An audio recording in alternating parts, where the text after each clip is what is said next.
could you explain to us what is Sunnah, what does it mean, and how many types of Sunnah are there? Alhamdulillah, wassalatu wassalam ala rasulillah wa ala ali wa sahbihi ajmain, amma ba'd. A'udhu billahi minash shaitanir rajim, bismillahir rahmanir rahim, rabbi shrah li sadri wa yassir li amri wahlul 'uqdatam min lisani yafqahu qawli.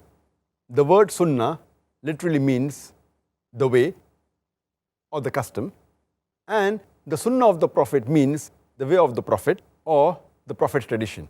The word Sunnah, it indicates and means the sayings, the deeds, and the approval of the Prophet in the span of 23 years during his prophethood. It means what the Prophet said, what the Prophet did, and what the Prophet approved in the span of 23 years during his prophethood. And the Sunnah of the Prophet can be divided into three types. The first is Sunnat-e Qawli, that means the sayings of the Prophet. The second is Sunnat-e Fa'li, that means the actions of the Prophet. And the third is Sunnat-e Takriri, which means the approval of the Prophet. So basically, these three types of Sunnah are there in three different categories. Okay, that seems very straightforward. But could you perhaps, for the benefit of the viewers and myself, cite some examples of each of the different categories you've mentioned? The example of the first type of Sunnah, that's Sunnat-e Qawli, the sayings of the Prophet. For example, Muhammad Sallallahu Alaihi Wasallam said in Sahih Bukhari, volume number 1, in the book of Adhan, hadith number 631, the Prophet said, "Pray as you see me praying." So this is a commandment of the Prophet. It's a saying of the Prophet, and it is the duty of a Muslim that we should follow it. The example of the second type of Sunnah, Sunnat-e Fa'li, that is the deeds of the Prophet, is mentioned in, for example, Sahih Bukhari, volume number 1, book of Adhan, hadith number 736.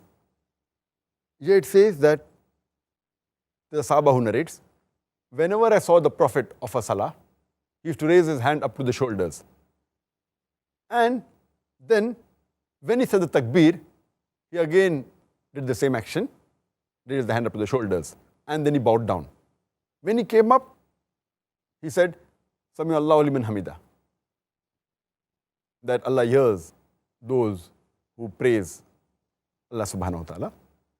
And again, he did the same action, that is, raised his hands up to the shoulders. But he did not do the action, raising the hands up to the shoulders, between the two prostrations when he said the takbir. So this is the action of the Prophet. Sahaba sees the action and narrates it.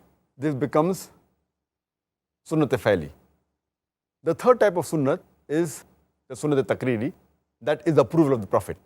And the example is given in Sunan Abu Dawud, volume number 1, in the book of Salah, hadith number 1262, where once the Prophet, he prayed the Fajr Salah, he leads the Fajr Salah in the congregation, and after the Salah is over, he sees a man, after Salah, he gets up and he offers 2 rakat Salah.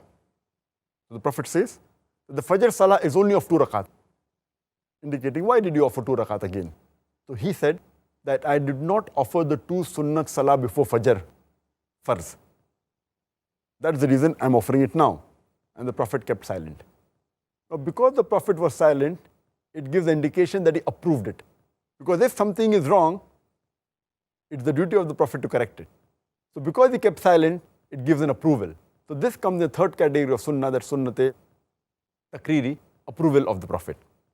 In these three types of Sunnah, if all the hadiths are authentic, all the hadiths are sahih, the Sunnah that carries the maximum weight is Sunnat-e Qawli, that is the sayings of the Prophet. Because that is the general ruling. Because if a Prophet says something, or if the Prophet commands something, it means he has done it intentionally and with a purpose. That is the highest degree amongst the three. The next is Sunnat-e Fa'li, that is the action of the Prophet. So what the Prophet did, maybe a Sahaba saw it and narrates it. But there can be occasions where a prophet did certain things out of necessity, which may not be the normal norm.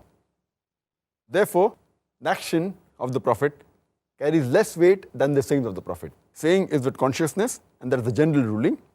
And if there is a difference between the saying and the action of the prophet, the saying of the prophet carries more weight. Because maybe the action was done out of some reason or out of some purpose, which the person who is seeing it, he may not be aware of it. And we'll have such examples. I'll give some examples in future, inshallah, in this episode. And the third amongst the three is the sunnate takriri, approval of the prophet. That means he kept silent, that means it is approved, it is permissible.